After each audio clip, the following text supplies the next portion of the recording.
जय श्री कृष्णा, राधे राधे। ओम श्री परमात्मने नमः। श्रीमद् भगवत गीता के पहले अध्याय का महात्म्य।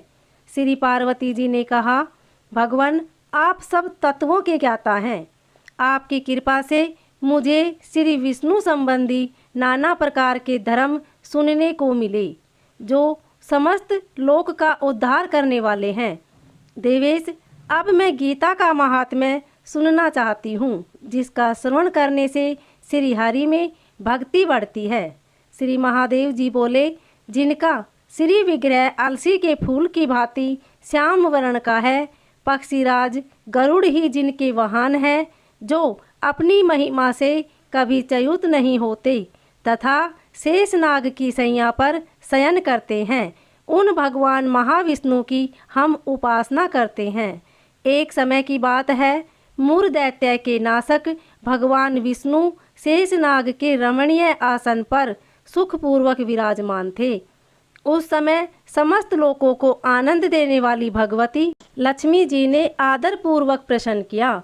श्री लक्ष्मी जी ने पूछा, भगवान आप संपूर्ण जगत का पालन करते हुए भी अपने ऐश्वर्य के प्रति उदासीन से होकर जो इस क्षीर सागर में नींद ले रहे हैं, इसका क्या कारण है?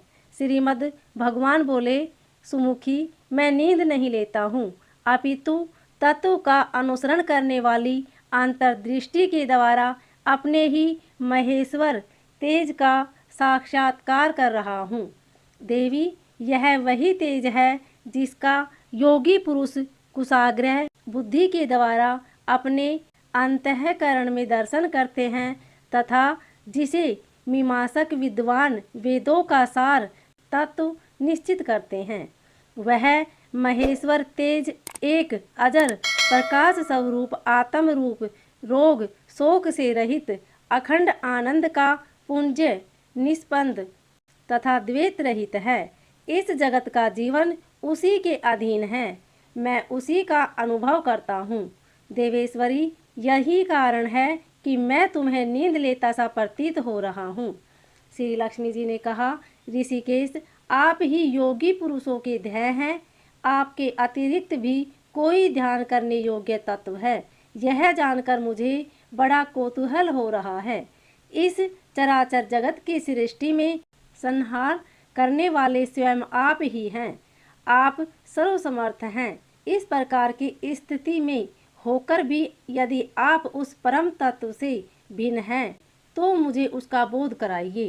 श्री भगवान बोले, प्रिय, आत्मा का स्वरूप द्वैत और अद्वैत से पृथक भाव और अभाव से मुक्त तथा आदि और अंत से रहित है।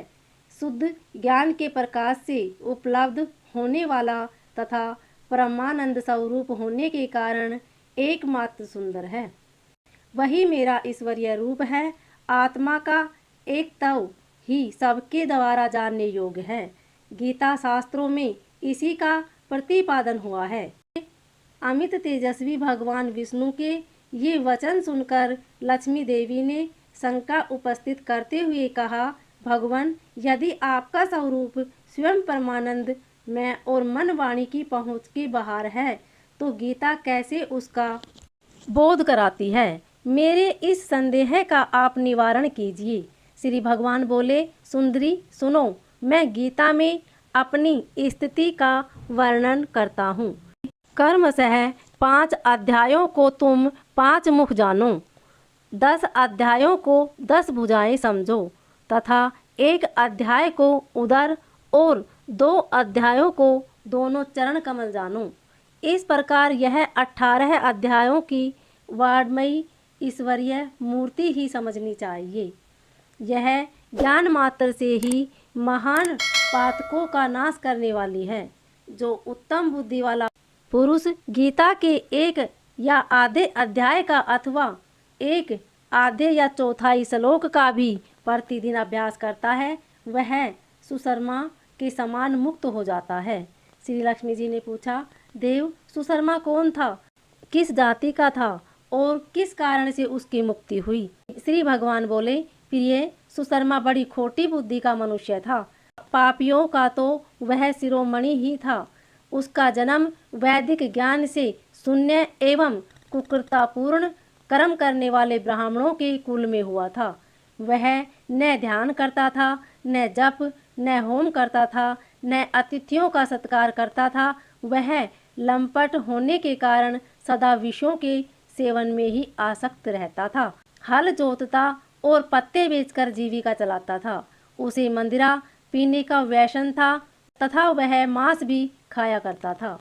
इस प्रकार उसने अपने जीवन का दीर्घकाल व्यतीत कर दिया। एक दिन मूढ़ बुद्धि सुशर्मा पत्ते लाने के लिए किसी ऋषि की वाटिका में घूम रहा था। इसी बीच में काल रूपी धारी काले सांप ने उसे डस लिया। सुशर्मा की मृत्यु हो गई।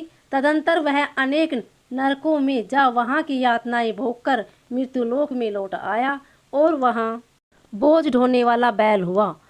उस समय किसी पुण्यगुने ने अपने जीवन को आराम से व्यतीत करने के लिए उसे खरीद लिया। बैल ने अपनी पीठ पर पणगु का भार ढोते हुए बड़े कष्ट से 7-8 वर्ष बिताए। एक दिन पणगु ने किसी ऊंचे स्थान पर बहुत देर तक बड़ी तेजी के साथ उस बैल को घुमाया। इससे वह थककर बड़े वेग से पृथ्वी पर गिरा और मूर्छित हो गया। उस समय वहां कुतूहलवश आकृष्ट हो बहुत से लोग एकत्रित हो गए। उस जन समुदाय में से किसी पुण्यात्मा व्यक्ति ने उस बैल का कल्याण करने के लिए उसे अपना पुण्य दान किया। तत्पश्चात कुछ दूसरे लोगों ने भी अपने अपने पुण्यों को याद करके उन्हें उनके लिए दान किया। उस भीड़ में एक वैश्या भी खड़ी थी। उसे अपने पुण्य का पता नहीं था, तो भी उसने लोगों की देखा देखी उस बैल के लिए कुछ त्याग किया। तदंतर यमराज के दूत उस मरे हुए प्राणी को पहले यमपुरी ले गए।